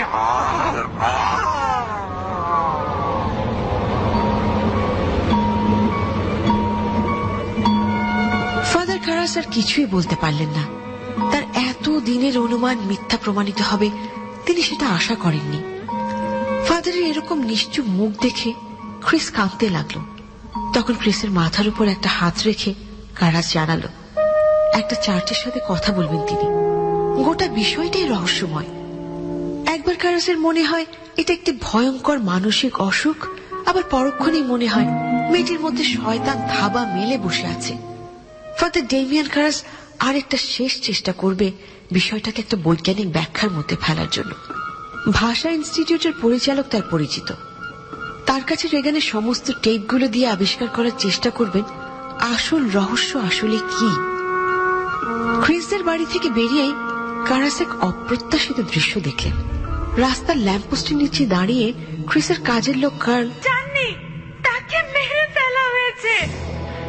আমার মনে হয় তিনি কিছু আন্দাজ করেছেন। আমার শুরু থেকে মনে হচ্ছিল খুনটা রেগান করেছে। আজ আমি নিশ্চিত ওরা আমার মেয়েটাকে ধরে নিয়ে যাবে। ফাদার, আপনি কিছু করুন প্লিজ। আমার অসুস্থ মেয়েটাকে যদি খুনের দায়ে ধরে নিয়ে যায়, আপনি কিছু একটা করুন ফাদার, প্লিজ কিছু করুন। ফাদার কারাস রিসিভার নামিয়ে রাখলেন। সবকিছু কেমন যেন তালগোল পাকিয়ে যাচ্ছে। একদিকে দিন দিন বেড়ে যাওয়া রেগানের অস্বাভাবিকতা, আরেকদিকে বার্কের খুনের রহস্য। এদিকে আজ কার্লের অভাবে রেগানের ঘরের জানালার দিকে অস্বাভাবিকভাবে তাকিয়ে থাকাটাকেও ফাদার কারাস ঠিক স্বাভাবিকভাবে নিতে পারছেন না। এমন কি হতে পারে না যে কোনো শয়তানের পূজারী রেগানকে দিয়ে এসব করাচ্ছে? যে বা যারা কালো জাদু চর্চা করে, কার্ল কি কোনোভাবে এসবের সাথে যুক্ত? ওই এলাকায় যে হোলি ট্রিনিটি আছে সেটার সাথে কি কার্লের কোনো যোগসূত্র আছে? কিন্তু কার্ল এমন কেন করবে সে তো রেগানকে ছোট থেকে দেখাশোনা করছে, যথেষ্ট স্নেহ করে ওরা দুজন রেগানকে। তবে কেন এই সমস্ত ঘটনা ঘটছে রেগানের মতো একটা মিষ্টি নিষ্পাপ শিশুর সাথে? রেগানের আগের ছবিগুলো খুব খুঁটিয়ে খুঁটিয়ে দেখেছে ফাদার ডেমিয়ান, কিন্তু এতে করে ওর ওপর মায়া বাড়া ছাড়া আর কিছুই হয়নি। রেগানের জন্য কিছু একটা করতেই হবে, তাকে এবার সত্যি কিছু একটা করতে হবে। ফাদার কারাস তখনই বেরিয়ে এলেন বাড়ি থেকে। জর্জটাউন বিশ্ববিদ্যালয়ের প্রেসিডেন্টের সাথে দেখা করে এক্সরসিজমের অনুমতি চাইতে হবে। ফাদার ডেমিয়ান কারাস এখন একেবারে নিশ্চিত যে এটা রেগানের কোনো মানসিক সমস্যা না, হয় কোনো শয়তানের উপর ভর করেছে, অথবা শয়তানের কোনো পূজারী ওকে দিয়ে এসব করাচ্ছে। জর্জটাউন বিশ্ববিদ্যালয়ের প্রেসিডেন্টের কাছ থেকে খুব সহজেই অনুমতি পাওয়া গেল। তারপর তিনি গেলেন বিশপের কাছে। বিশপ গভীর মনোযোগের সাথে কারাসের সব কথা শুনলেন। বিশপকে ফাদার কারাস বোঝাতে সক্ষম হলেন যে রেগানকে সুস্থ করবার জন্য এখনই এক্সরসিজমের সবচেয়ে ভালো পথ। কিন্তু বিশপ চাইলেন ফাদার কারাস যেন কোন অভিজ্ঞ লোক সাথে নেন। তিনি একজনের কথা বললেন, ফাদার মেরিন, যিনি এতদিন ইরাকে আর্কিওলজিস্ট হিসেবে কাজ করছিলেন, কিন্তু কোনো একটা অজানা কারণবশত তিনি ফিরে এসেছেন সবকিছু ছেড়ে, সব কাজ বন্ধ করে দিয়ে। তার মেরিল্যান্ডের উডস্টকের ঠিকানায় অল্প কথায় বিস্তারিত জানিয়ে একটা টেলিগ্রাম করে দিল ফাদার কারাস। পরদিন সকাল উডস্টক সেমিনারে বৃদ্ধ ফাদার মেরিন মৃদু পায়ে হাঁটছিলেন। বড় বড় গাছে জায়গাটা ছায়াচ্ছন্ন। ফাদার মেরিন লক্ষ্য করলেন সেমিনারের এক ছাত্র তার দিকেই আসছে। ছাত্রটি টেলিগ্রামের একটা লাল খাম ফাদার মেরিনের হাতে দিল। ফাদার মেরিন মৃদু হেসে তাকে ধন্যবাদ জানালেন, কিন্তু টেলিগ্রামটা তিনি পড়লেন না। পকেটে রেখে আগের মতোই তিনি হাঁটতে থাকলেন। তিনি জানেন টেলিগ্রামে কি লেখা আছে। অনেকদিন ধরেই তিনি এর জন্য প্রতীক্ষায় ছিলেন। দেখা হবে, আবার দেখা হবে। ছোট্ট একটা পাখি গলা কাঁপিয়ে গান করছে। ফাদার মেরিন গাঢ় ভালোবাসা নিয়ে পাখিটার দিকে তাকিয়ে থাকেন অনেকক্ষণ। এদিকে গত রাত থেকে কার্ল বাড়ি ফেরেনি, কোথাও খুঁজে পাওয়া যাচ্ছে না তাকে।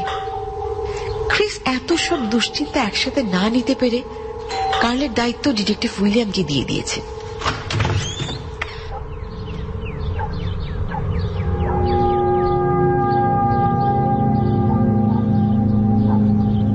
Mrs McNeil. হ্যাঁ, আপনি? মিসেস ম্যাকনিল, আমি ফাদার মেরিন। আপনি আপনি ফাদার মেরিন? ফাদার, আমি বুঝতেই পারিনি যে আপনি এত তাড়াতাড়ি চলে আসবেন। আমি ভেবেছিলাম আপনি হয়তো পরশু নাগাদ আসবেন। আমি খুবই দুঃখিত ফাদার, আমার জন্য আপনাকে সব কাজ ফেলে ছুটে আসতে হয়েছে। এসব ভাববেন না মিসেস ম্যাকনিল, ধরে নিন আমি এই ডাকের জন্যই অপেক্ষা করছিলাম। ফাদার ডেমিয়ান কি এসেছেন? আপনি কি রাতের খাবার? আমাকে নিয়ে ভাববেন না, আমি কিছু জিনিসের নাম লিখে দিচ্ছি। এগুলো দয়া করে ফাদার ডেমিয়ানকে বলে আনিয়ে নিন। কি লাগবে বলুন, আমি আনিয়ে নিচ্ছি। 2টি প্রার্থনার বই আর হলি ওয়াটার। কিছুই নেবেন না? চা কিংবা কফি? কিছু লাগবে না মিসেস ম্যাকনিল, আপনাকে অসংখ্য ধন্যবাদ। আপনার মেয়ে কোথায়? ঘরে, ওপরে। ও কি জেগে আছে? হ্যাঁ, এখনো জেগে আছে। ঘুমের সর্বোচ্চ ডোজেও আর কাজ হচ্ছে না। ভালো, জেগে থাকাই ভালো। মনে মনে প্রার্থনা করুন আজ রাতের মধ্যেই যেন আপনাদের সমস্যা মিটে যায়। তার আগে বলুন আপনার মেয়ের পুরো নাম কি? Reagan Teresa McNeil. বাহ, চমৎকার নাম।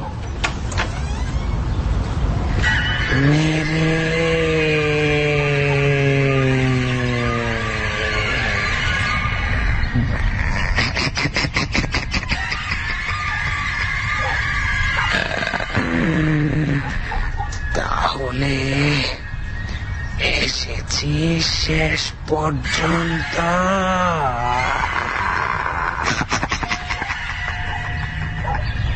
একবার যখন জিতেছি তখন আর হারার কোনো প্রশ্নই আসে না।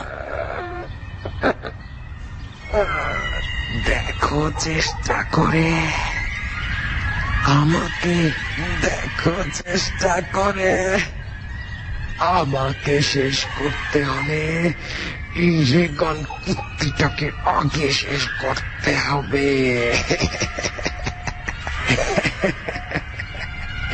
এর আগে যেভাবে আমাকে শেষ করেছিলি মনে আছে তোর?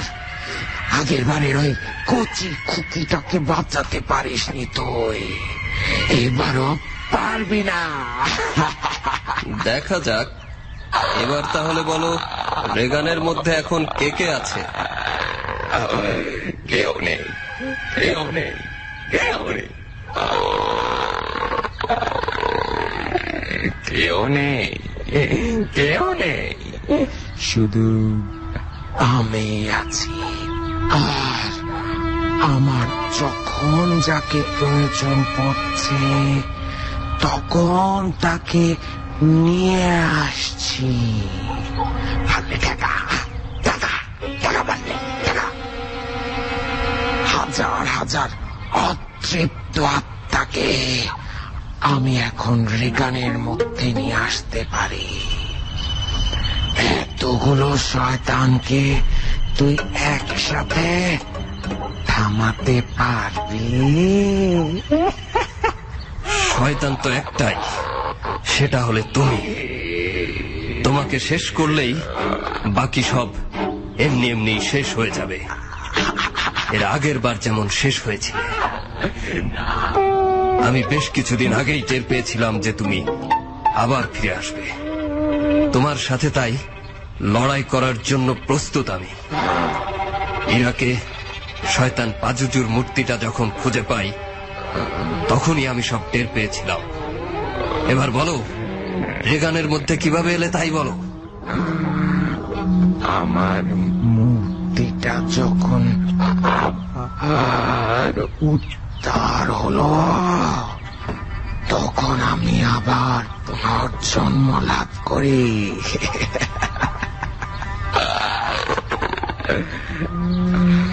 আর এই এলাকার হলি ট্রিনিটিতে তখন চলছে শয়তানের উপাসনা। আর এদিকে রেগান তার ওয়াইজা বোর্ড নিয়ে ব্ল্যাঙ্কেটের চেষ্টা করছিল। এর থেকে বড় আর কোন সুযোগ টাকা লাগে নাকি ফিরে আসার?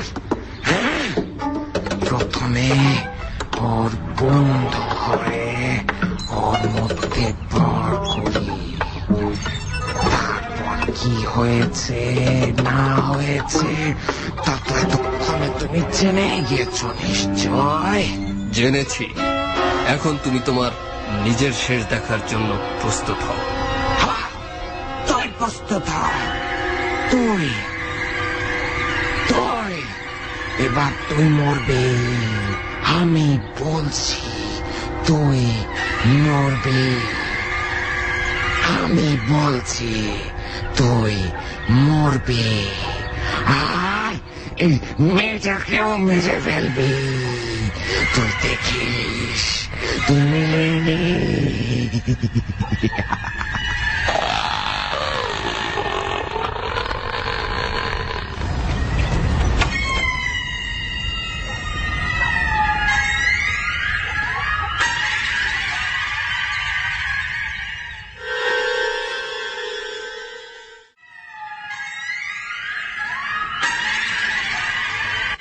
ফাদার মেরে নিচে নেমে এলেন। ফাদার কারাসের ফিরতে ঘন্টা দুয়েক সময় লাগলো। এসে দেখলেন ফাদার মেরিনের ঘর অন্ধকার। ভাবলেন হয়তো ক্লান্ত হয়ে ঘুমোচ্ছেন। নিঃশব্দে ঘরে ঢুকলেন কারাস। না, ঘুম নয়, ফাদার মেরিন প্রার্থনা করছেন। শান্ত সমাহিত ভঙ্গি। কারাস দীর্ঘ নিঃশ্বাস ফেলে ভাবলেন, কি করে মানুষ এত গভীরভাবে ঈশ্বরের সান্নিধ্য পায়? কোত্থেকে আসে এত সমর্পণ? ফাদার কারাস অবাক হয়ে ফাদার মেরিনের দিকে তাকিয়ে থাকলেন। এই দুর্বল বৃদ্ধ লোকটার মধ্যে কি এক প্রচন্ড ক্ষমতা লুকিয়ে আছে, স্পষ্ট অনুভব করা যায় সেটা। ফাদার মেরিন প্রার্থনা শেষ করে উঠে পড়লেন। দুই ফাদার দুজনের দিকে তাকিয়ে স্মিত হাসলেন। আপনি বুঝি ফাদার ডেমিয়ান খারাস? জি ফাদার, আপনার সাথে পরিচিত হতে পেরে খুবই ভালো লাগছে। আমারও। আমি যেসব জিনিস আনতে বলেছিলাম সেগুলো? জি ফাদার, সবই এনেছি। একটা সোয়েটারও এনেছি আপনার জন্য। মেয়েটার ঘর অসম্ভব ঠান্ডা। ভালো করেছেন, ধন্যবাদ। আপনি কি প্রস্তুত? সব নিয়ম কানুন জানেন তো? জি ফাদার, জানি। আপনাকে একটা কথা জানিয়ে রাখি, বিষয়টা খুব জরুরি। শয়তানের কথার কোনো উত্তর দেবেন না। মনে রাখবেন, শয়তান মিথ্যাবাদী, কিন্তু তার সমস্ত মিথ্যাই সত্য দিয়ে ঢাকা। কাজেই বোঝা যাবে না যে সে সত্যি বলছে না মিথ্যা বলছে। সে চেষ্টা করবে আমাদেরকে মানসিকভাবে পঙ্গু করে দিতে। খুব সাবধান থাকবেন। আপনি কি আমাকে কিছু জিজ্ঞেস করতে চান? না ফাদার, তবে রেগানের ইতিহাস সম্পর্কে কিছু যদি জানার থাকে আপনার। আমি জানি, আমি সব জানি। এমনকি এটাও বুঝতে পারি শয়তান কোন কথাটা সত্যি বলছে আর কোন কথাটা মিথ্যা। কাজেই আমাকে নিয়ে চিন্তার কোনো কারণ নেই। আপনি নিজেকে সামলিয়ে চলুন, আমরা শুরু করি।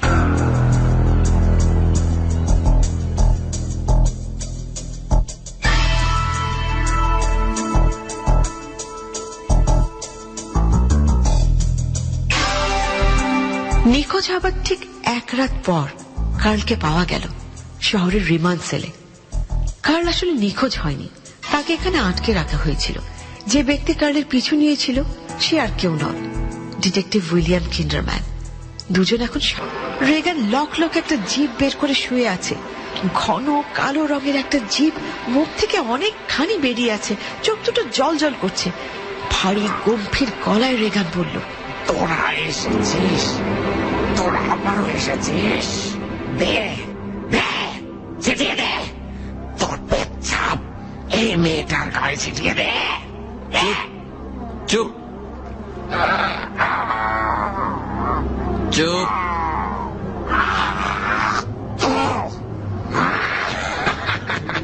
হে পরম ঈশ্বর, হে পরম করুণাময় ঈশ্বর, বিশ্ব ব্রহ্মাণ্ডের মহাজ্ঞানী প্রভু, আমরা তোমার করুণা ভিক্ষা করছি। তুমি তোমার অসীম শক্তির মহিমায় পবিত্র করো আমাদের।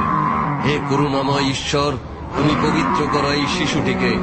রেগান টেরেসা ম্যাকনিল আজ আমাদের আদিম শত্রুর ছায়াতলে আবদ্ধ। হে প্রভু, হে প্রভু। ফাদার কারাস, প্রার্থনার বই খুলে আপনিও পড়া শুরু করুন। হে পরম করুণাময় ঈশ্বর, বিশ্ব ব্রহ্মাণ্ডের মহাজ্ঞানী প্রভু, আমরা তোমার করুণা ভিক্ষা করছি। তুমি তোমার অসীম শক্তির মহিমায় পবিত্র করো আমাদের। হে করুণাময় ঈশ্বর, তুমি পবিত্র করো এই শিশুটিকে। রেগান টেরেসা ম্যাকনিল আজ আমাদের আদিম শত্রুর ছায়াতলে আবদ্ধ। হে প্রভু, হে প্রভু। হে প্রভু, রক্ষা করো তোমার সন্তানদের, যারা শত্রুর মুখোমুখি অবস্থায় আশ্রয় ভিক্ষা করে তোমার কাছে। তোমার পবিত্র মঙ্গলময় হস্ত তুমি প্রসারিত করো। হে পরম করুণাময় ঈশ্বর, বিশ্ব ব্রহ্মাণ্ডের মহাজ্ঞানী প্রভু, আমরা তোমার করুণা ভিক্ষা করছি। তুমি তোমার অসীম শক্তির মহিমায় পবিত্র করো আমাদের। হে করুণাময় ঈশ্বর, তুমি পবিত্র করো এই শিশুটিকে। রেগান টেরেসা ম্যাকনিল আজ আমাদের আদিম শত্রুর ছায়াতলে আবদ্ধ। হে প্রভু।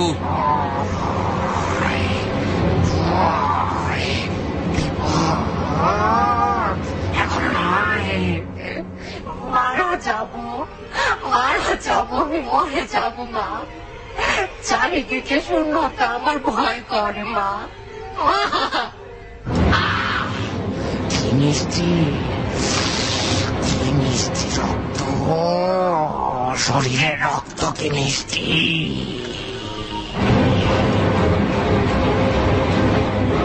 ডেমি, ডেমি, ডেমি, ডেমি বাবা, বাবা তুই এসেছিস ডেমি, ডেমি, ডেমি।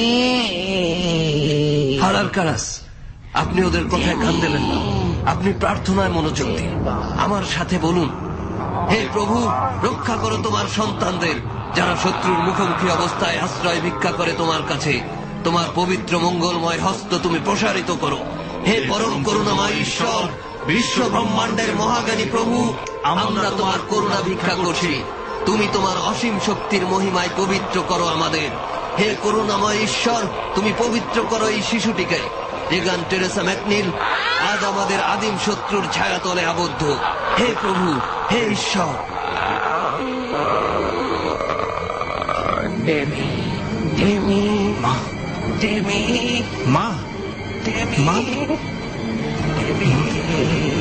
তুমি তোমার অসীম শক্তির মহিমায় পবিত্র করো আমাদের। হে করুণাময় ঈশ্বর, তুমি পবিত্র করো এই শিশুটিকে। রেখান টেরেসা ম্যাকনিল আজ আমাদের আদিম শত্রুর ছায়াতলে আবদ্ধ। হে প্রভু, হে প্রভু। ফাদার কারাস, মনোযোগী হন।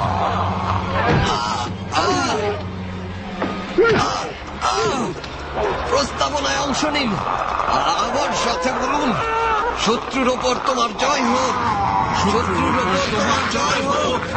আমার প্রার্থনা তুমি গ্রহণ করো প্রভু। নরকের শয়তানের হাত থেকে রক্ষা করো শিশুটিকে, নরকের শয়তানের হাত থেকে রক্ষা করো শিশুটিকে। ডেমি, ডেমি, বাবা, আমার কাছে আয় বাবা, আমার কাছে আয় বাবা, আমার একা রাখিস না বাবা। তুমি একটু এগিয়ে এসো মা, আমার একা ফাদার কারাস, আপনি ভুল করছেন। আপনাকে শয়তান নিজের আয়ত্তে নিয়ে নিচ্ছে, সে আপনাকে বশ করার চেষ্টা করছে। আমার সাথে বলুন, হে প্রভু, রক্ষা করো তোমার সন্তানদের, যারা শত্রুর মুখোমুখি অবস্থায় আশ্রয় ভিক্ষা করে তোমার কাছে। তোমার পবিত্র মঙ্গলময় হস্ত তুমি প্রসারিত করো। হে পরম করুণাময় ঈশ্বর, বিশ্ব ব্রহ্মাণ্ডের মহাজ্ঞানী প্রভু, আমরা তোমার করুণা ভিক্ষা করছি। তুমি তোমার অসীম শক্তি মহিমায় পবিত্র করো আমাদের। হে পরম করুণাময় ঈশ্বর, তুমি পবিত্র করো এই শিশুটিকে। রেগান টেরেসা ম্যাকনিল আজ আমাদের আদিম শত্রুর ছায়াতলে আবদ্ধ। হে প্রভু, এই কুত্তিটার মরবার সময় হয়েছে এবার। কারাস, কারাস, তুই না ডাক্তার, দেখ, নারী পরীক্ষা করে দেখ। ফাদার, ফাদার, যে কোনো মুহূর্তে কার্ডিয়াক অ্যারেস্ট হবে এখানে। ওর এই অবস্থার জন্য তোরা দায়ী, বুঝলি? তোরা। কিন্তু ফাদার রেগান। কথা বলবেন না প্লিজ, আমার সাথে যোগ দিন। বলুন, হে প্রভু, রক্ষা করো তোমার সন্তানদের, যারা শত্রুর মুখোমুখি অবস্থায় আশ্রয় ভিক্ষা করে তোমার কাছে। তোমার পবিত্র মঙ্গলময় হস্ত তুমি প্রসারিত করো। হে পরম করুণাময় ঈশ্বর, বিশ্ব ব্রহ্মাণ্ডের মহাজ্ঞানী প্রভু, আমরা তোমার করুণা ভিক্ষা করছি। তুমি তোমার অসীম শক্তির মহিমায় পবিত্র করো আমাদের। হে করুণাময় ঈশ্বর, তুমি পবিত্র করো এই শিশুটিকে। রেগান টেরেসা ম্যাকনিল আজ আমাদের আদিম শত্রুর ছায়াতলে আবদ্ধ। হে প্রভু, হে ঈশ্বর। এই বুড়ো সারা খেয়ে এত যন্ত্রণা, আমি যা বলছি সব কিন্তু সত্যি। এই কারাস, এই, এই, আমার কাছে আয়। তোর মায়ের সাথে কথা বলবি না? মা, দেখ, দেখা বলবি না? মা, আয়, কথা বলবি না? তোরা ঈশ্বর, শুনবেন না, শুনবেন না ওর কথা। কেন করলি ডিমি? এমন কেন করলি ডিমি? আমাকে কেন একা ফেলে রেখে গেলি বাবা? কি করেছিলাম আমি? কি করেছিলাম? আমার সাথে কেন এরকম করলি বাবা? এখন আমার যাওয়ার কোনো জায়গা নেই। ওর কথা শুনবেন না, শুনবেন না ওর কথা।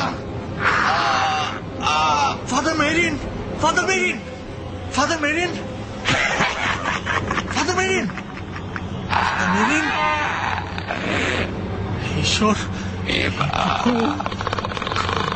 রক্ষা করো পরম করুণাময়। এবার তোর পালা, এবার তোর পালা। আগে বলতো, তোকে আগে শেষ করব নাকি রেগানকে?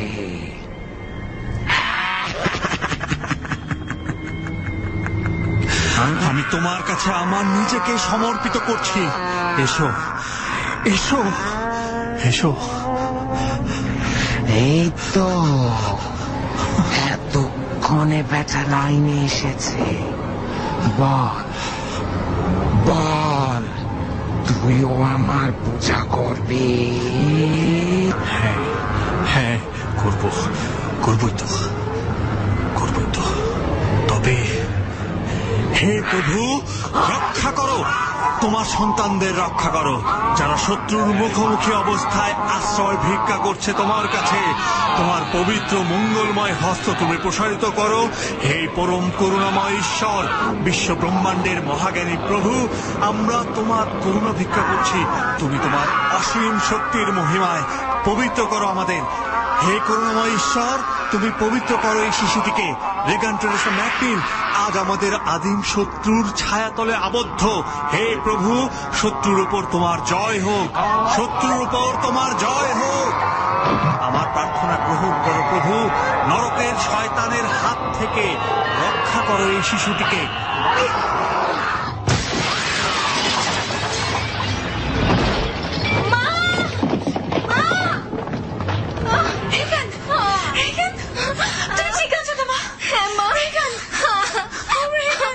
আমার শরীরে অনেক কষ্ট মা, কিন্তু অনেকদিন পর মনে হচ্ছে আমার অনেক শান্তি, অনেক শান্তি মা। ফাদার মেরিন, ফাদার কারাস, ওরা কি? ও না, হায় ঈশ্বর!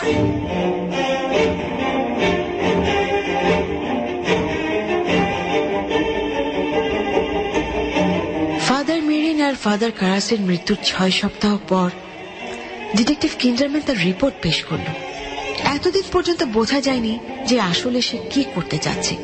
সে চাইলেই রেগানকে অ্যারেস্ট করাতে পারত, কিন্তু তার রিপোর্টে বার্গ ডেনিংসের মৃত্যুর কারণ হিসেবে উল্লেখ করা হয়েছে পা ফসকে পড়ে গিয়ে তার মৃত্যু হয়েছে, যেটি একটি শোচনীয় দুর্ঘটনা। কিন্তু আসলে রেগানের মধ্যে বাস করা শয়তানটাই বার্গকে জানালা দিয়ে নিচে ছুঁড়ে ফেলে দেয়। আর রিপোর্টে ফাদার মেরিনের মৃত্যুটাও খুব অস্বাভাবিক। এই বয়সে এক্সরসিজমের মতো মানসিক চাপ না নিতে পেরে হার্ট অ্যাটাকের মৃত্যু। আর ফাদার ডেমিয়ান কারাস ফাদার মেরিনের মৃত্যু দেখে মানসিক ভারসাম্য হারিয়ে জানালা দিয়ে নিচে পড়ে আত্মহত্যা করে। এই দুটি মৃত্যুই ডিটেকটিভ কিন্ডারম্যান নিজ চোখে ক্রিসদের বাড়ির সামনে দাঁড়িয়ে দেখেছে। কিভাবে ফাদার মেরিন মারা গেলেন, কিভাবে ফাদার কারাস নিজের মধ্যে রেগানের ভেতরে থাকা শয়তানটাকে সম্মোহিত করে নিল, তারপর জানালা দিয়ে ঝাঁপিয়ে পড়ে আত্মহত্যা করল শুধুমাত্র শয়তানটাকে শেষ করবার জন্য। দুইজন অসাধারণ মানুষ যদি একটি শিশুকে বাঁচানোর জন্য নিজের জীবন বিসর্জন দিতে পারে, তবে ডিটেকটিভ কিন্ডারম্যানও সেই শিশুটিকে একটা শয়তানের কার্যকলাপের শাস্তির দণ্ডে দণ্ডিত করতে পারে না। এটা ফাদারদের সাথে এবং রেগানের সাথে অন্যায় করা হবে। এদিকে ক্রিস তার বাড়িটা বিক্রি করে দিয়েছে। সে ফিরে যাচ্ছে তার স্বামীর কাছে। হাওয়ার্ড নিতে এসেছে ওদেরকে। ওদের হাসি খুশি মুখ দেখে এখন বিশ্বাসই হয় না কি প্রচন্ড দুঃস্বপ্নের দিন কাটিয়েছে তারা। আশা করা যায় সামনের দিনগুলো ওরা অনেক ভালোভাবেই কাটাবে, আর কোনো শয়তানের ছায়া হয়তো পড়বে না ওদের জীবনে।